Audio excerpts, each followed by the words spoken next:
Erasing history. President Obama strips America's tallest peak of its longtime name. Officer ambushed.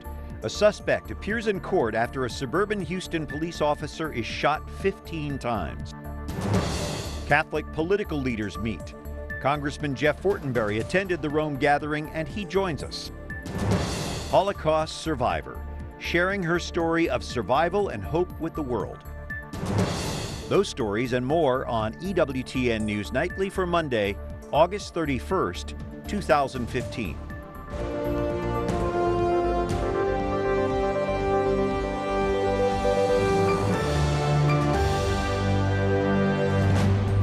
Good evening from Washington. Thanks for joining us tonight. I'm Brian Patrick with your news now. Ahead of a trip to Alaska's Arctic, President Obama erases President McKinley's name from the country's tallest mountain. That controversial move comes as Obama plans to address even stickier topics, including climate change. Wyatt Goolsby reports from the White House tonight. Brian, the president plans to address a number of issues while on his three-day trip to Alaska, shrinking glaciers, warming temperatures, and even drilling for natural resources. But it's his decision to rename North America's tallest peak that's getting the most attention right now. President Obama is on his way to Alaska to talk about climate change and face critics. His first order of business, to change Mount McKinley's name to Denali, its traditional name. The country's tallest peak was named after U.S. President William McKinley of Ohio. Now, some politicians from that state are upset over the decision. House Speaker John Boehner and Senator Rob Portman say they're disappointed. However, many Alaskans welcome the change, which they've lobbied for. While in Alaska, Obama will be speaking at a global warming conference in Anchorage. He'll then tour the state. I don't think it comes too late. This is a huge opportunity for the president to see firsthand some of the impacts, the very acute and rapidly occurring impacts of climate change on America's Arctic. Obama will be the first sitting U.S. president to visit the Arctic. Climate change will be a top priority in the administration's fourth quarter, but critics call Obama a hypocrite, citing a recent decision to allow a foreign company to drill for oil off Alaska's coast. Protests are planned in several cities. The president will be in Alaska until Wednesday evening. Some speculate he'll talk again about climate change when Pope Francis arrives here in Washington in 3 weeks, especially in light of the Holy Father's encyclical on the environment. Brian? Thank you, Wyatt Goolsby at the White House. Now, some of the other stories our EWTN News Nightly team has been covering in today's world. A federal court issues an order today permanently prohibiting the administration from enforcing the HHS mandate against March for Life. It's the first order granted in favor of an organization opposing that mandate for pro-life reasons based on moral convictions rather than religion. The 10-year veteran suburban Houston officer killed Friday night was first shot in the back of the head. The suspect appeared briefly in court today, charged with capital murder. A line of law enforcers watched chain suspect Shannon Miles enter a Houston courtroom. He faces a charge of killing their colleague, Deputy Darren Goforth, as he filled up his patrol car Friday night. Miles said little in court as a prosecutor outlined what gas station surveillance video allegedly shows. He runs up behind Deputy Goforth and puts a gun to the back of his head and shoots. Deputy Goforth hits the ground, and then he continues to unload his gun. An eyewitness who pulled up to the station and heard the gunshots provided a description of the suspect and the getaway car. When police tracked the car to Shannon Miles, they say they found a .40 caliber pistol at his home that could fire 15 shell casings.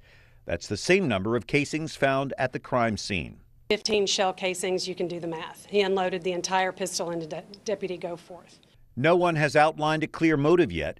The Harris County Sheriff says he believes Deputy Goforth was targeted only because he wore a uniform. We've heard Black Lives Matter, all lives matter. Well, cops' lives matter too. So why don't we just drop the qualifier and just say lives matter? The community where Deputy Goforth served honored him over the weekend. Goforth was the father of 2 children, and according to the Officer Down memorial page, the 23rd law enforcer fatally shot this year in the U.S. Meanwhile, mourners in Roanoke, Virginia, honor a TV journalist who was shot and killed on air last week. They gathered at Adam Ward's former high school to celebrate his life. An interfaith service was held Sunday for Ward and reporter Allison Parker. Vicki Gardner, who is being interviewed, is recovering after being shot in the back. Police say Vester Flanagan, a former employee of the TV station, shot all three and later killed himself. Flanagan had purchased that gun legally. Now Parker's father wants stricter gun laws. I promise you, and I've said this time and again, these people are messing with the wrong family. We are going to affect a change, and it's going to happen, and we need people like Senator Murphy and Governor McAuliffe who are courageous enough to stand with us. Ward's funeral is scheduled for tomorrow. Parker's obituary says a celebration of her life will be held later. ISIS damages a Syrian temple, one of the greatest sites of the ancient world, according to activists. Allahu Akbar. The 200-year-old temple is in the city of Palmyra, which is ISIS-controlled now. A Syrian official says his government has not been able to determine how much damage that huge explosion caused. News of the latest destruction comes just days after ISIS released images showing militants blowing up another temple in that same city. Police in Thailand are now searching for two new suspects in the deadly Bangkok bombing. They've issued an arrest warrant for the woman seen here. She is listed as a tenant in the apartment where bomb-making materials were found. Her relatives tell police they believe that she is in Turkey. Europe is coming to grips with what's being described as the worst immigration crisis since World War II. The focus now turns to the Austria-Hungary border. Catherine Zeltner has that story. Catherine?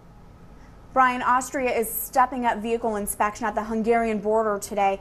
The security measure follows the discovery of 71 migrants found dead in a truck last week at the main Budapest-Vienna highway.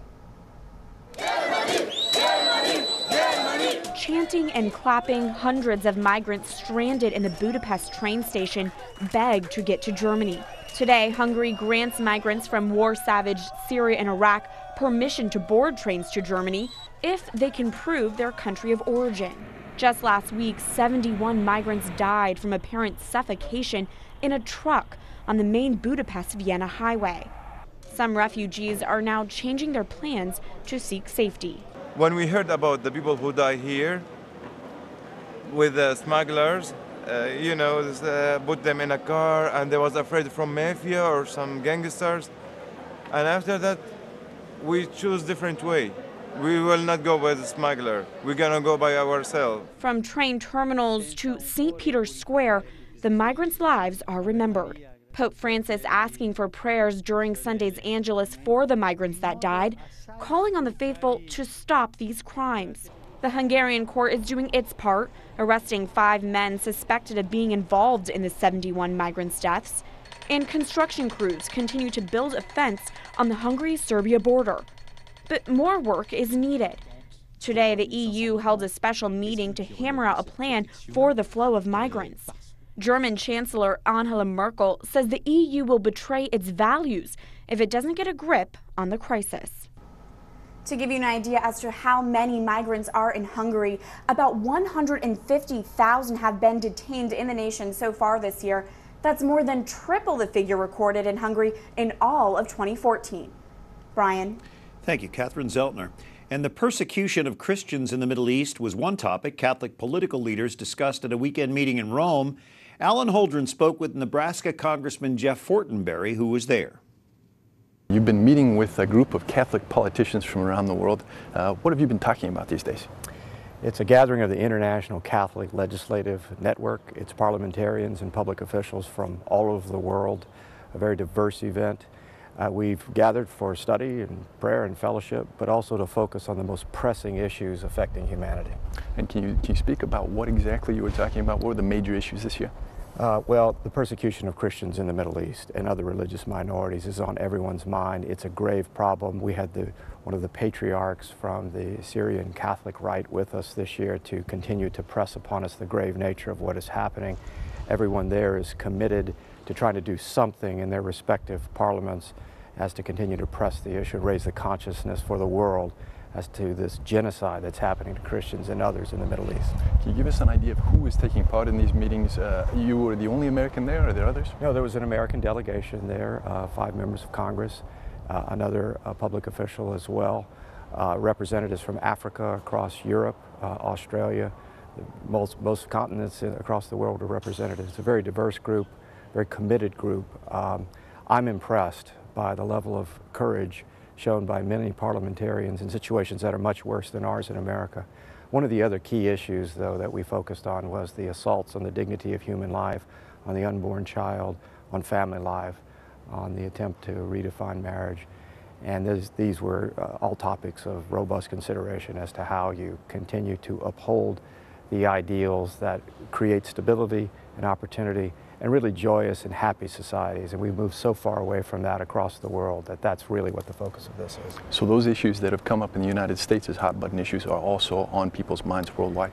Absolutely, particularly in Europe, which have seen this assault of secularization and a diminishment of the role of an understanding, again, of the rights of family and how to properly order a more just and good society. There's great confusion everywhere, but people in the developing world are feeling this as well, particularly as Western elites try to reorient their own culture. So that's their concern, and it's important that they raise this among those of us from the West. And did your group get any feedback from the Pope during your meetings? We were able to have an audience with the Holy Father. It was, what a gift, what an extraordinary experience.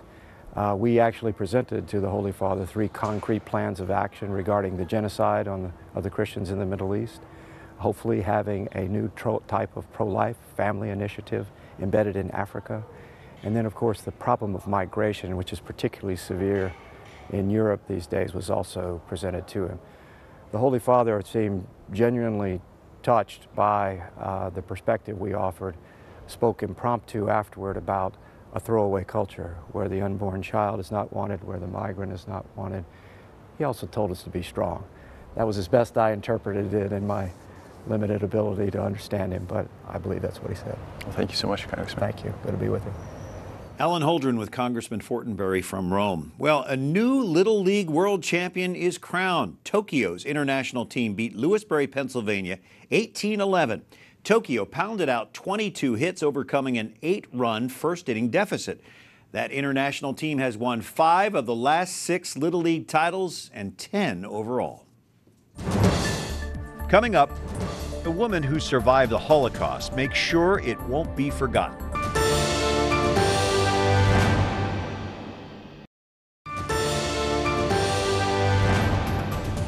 What is my treasure? Is it Jesus? Is it his doctrine? Then the heart is good. Or is the treasure something else? A quote from Pope Francis from Sunday's Angelus address. Thanks for joining us on this Monday evening. I'm Brian Patrick. With the Pope's visit just a couple of weeks away, Dr. Matthew Bunsen of Catholic Distance University is joining us. So the media projects the idea that Pope Francis and President Obama are really on the same page. Is that accurate? Yes and no. It's absolutely true that the President and the Holy Father are in full agreement on key principles, especially regarding, of course, Cuba, immigration, and the environment. But when we look at some of the details of that, you can really tease out a number of major differences. And then there are, of course, some very significant differences of opinion. So Cuba, immigration, environment, they're together. Where are the differences? The differences, in fact, are vast on the issue of life in particular. They're so vast that to say that they're on the same page, you're better off saying that they're reading from an entirely different book. The Pope is very concerned, for example, about gender ideology. It's something that this administration has been pushing very aggressively. The Pope is at significant odds with him on many of the issues of marriage. And then, of course, there's what the Pope Francis refers to as ideological colonialism, the imposition of American policy, UN policies regarding life, contraception, abortion, and of course homosexual advancements around the world as part of aid and diplomatic efforts. He will be visiting President Obama at the White House. Do you think he's going to bring up some of these sticky issues? I think he will. And we know that when the two of them met at the Vatican in 2014, Pope Francis and President Obama discussed life issues. That was glossed over, as is often the case with the White House, any White House, on the areas of disagreement, focusing more on what they did agree on. The Vatican, however, was very quick to clarify that the life issues were raised by the Holy Father. Can you go back into other presidencies and other papacies and see some comparison? The perfect example of that would be the 5 different U.S. presidents that Pope St. John Paul II knew from 1978 to 2005. He had stern disagreements with some, I think, for example, of George W. Bush on American foreign policy, especially with regard to the Iraq War. But he was in absolute agreement with him on the issues of life. It was a similar thing with Ronald Reagan, where he was in agreement with his policy regarding the Soviet Union, but had some disagreements with his economic policy. It doesn't mean that the two can't work well together. And they did. And they did. Yeah. But there are areas of disagreement. Yeah, those two really changed the world when you They think did. of Reagan and John Paul II. They changed history. So what do you think Pope Francis's message to the people of the United States is, to the politicians, to the bishops? He's going to be calling on the United States to play its role in the world, in helping the world to overcome so many of the problems that we're facing today, economically, the environment. We just saw Catherine's report on immigration as a global phenomenon. The U.S. has to be a participant in that. It has to take the leading role in solving so many of the world's problems.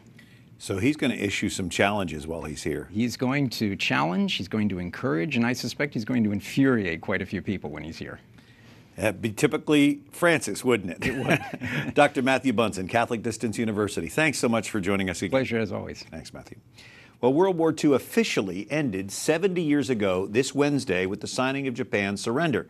Tonight, Jason Calvi sits down with a Holocaust survivor who won't let the world forget. The Nazis killed some 6 million Jews and many others. I feel that I owe the world some kind of debt. Margot Meisner, a native of Austria, escaped. Ciudades chiquitas. At 93 years old, she's giving back as a tour guide here at the U.S. Holocaust Memorial Museum. We survivors will not be around very much longer. In 1940, Margot was 18 and living in Paris. My mother had been arrested by the French and sent away, and I was all by myself in Paris, and the Germans were approaching. Margot says it's a miracle she found her mother. Together, they fled. We walked a beautiful, beautiful walk up the mountain on the French side and down the mountain on the Spanish side, but we lost our way and got caught by the police. And eventually they put us into a Spanish jail. We were saved miraculously by a Spanish friend. So lots of miracles made it possible for me to be sitting here. For the past 9 years, she's been leading tours here. If we're lucky, they will not stand by when they see injustice. She herself has seen modern genocides, but Margot says she's encouraged by people trying to help. That gives me confidence that eventually the good will triumph over the evil. And so she continues to tell her story of survival 70 years later. In Washington, Jason Calvi, EWTN News Nightly. Up next, Texas Senator Ted Cruz accuses the Secretary of State of making a mockery of the U.S. in negotiating a deal with Iran. And a priest goes above and beyond to take a literal leap of faith.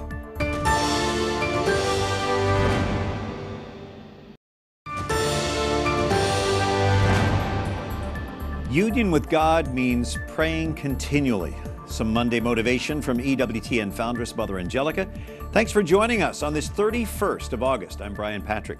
Republican presidential candidate Ted Cruz, campaigning in New Hampshire, says the Iran nuclear deal makes a mockery of the U.S. In the middle of negotiating this deal, the Ayatollah Khamenei led the assembled thousands, chanting death to America, while they burned American flags and Israeli flags. And yet all the time, John Kerry is sitting down swilling Chardonnay with the Iranian diplomats. Secretary Kerry delivers a major speech on that deal Wednesday in Philadelphia. Don't expect criminal action against Hillary Clinton in connection with now classified information sent over insecure email. Experts in government secrecy law say based on the public evidence thus far, she did nothing criminal. Some Republicans have called Clinton's actions while Secretary of State criminal. State Department officials say they don't believe emails she sent or received included material classified at that time. Sarah Westwood, an investigative reporter with the Washington Examiner, is back with us. And so where do we go from here if there's no criminal action or activity expected?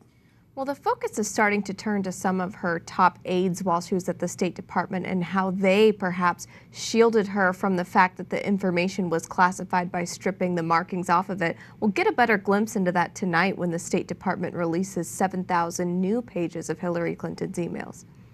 A lot of reading there. How is her handling of this scandal impacting her campaign? You can clearly see it reflected in the way that they interact with voters. Now, she's being asked about this scandal almost every time she appears in public, and it's making it difficult for her to get out the message that she actually wants people to hear, the principles that she's going to be running on. Are her poll numbers showing any slipping? They absolutely are, especially numbers that reflect her favorability and the way that voters perceive her. The top 3 words that voters used to describe her was liar, dishonest, and untrustworthy. That's not something that you see any other candidate taking.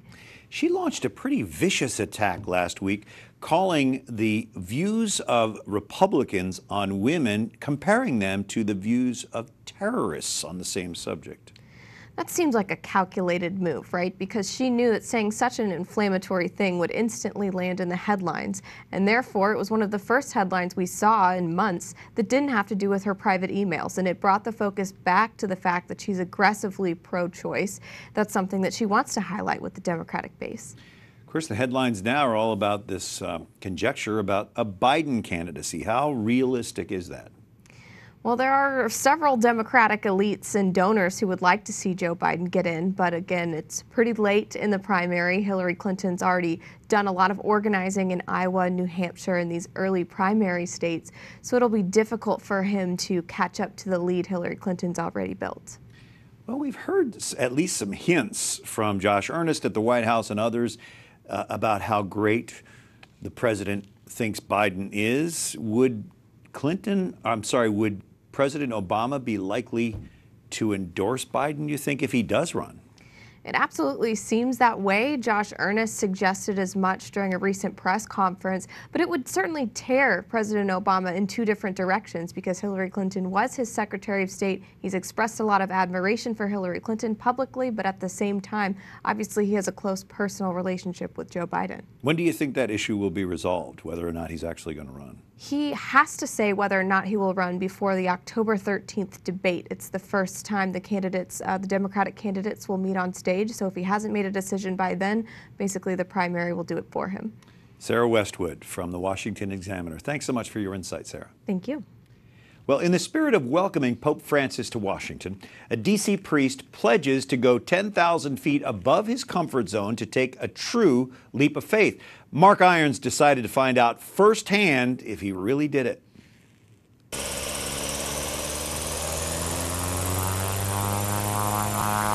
I've never seen so many smiles, or glances in such a short amount of time as I did here walking in. Like, are you jumping? Father Greg Schaefer thought it best to let his mom know about this after the jump. Others in the group thought now would be a great time for confession. I hope this isn't my final interview ever. And after some prep, it started to hit me. Today is the day. We had the next flight up.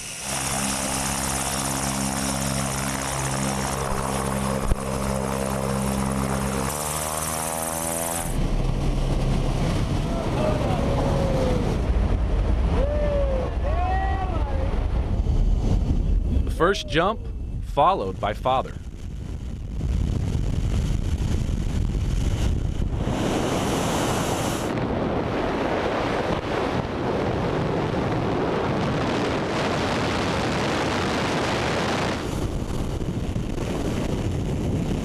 I was next.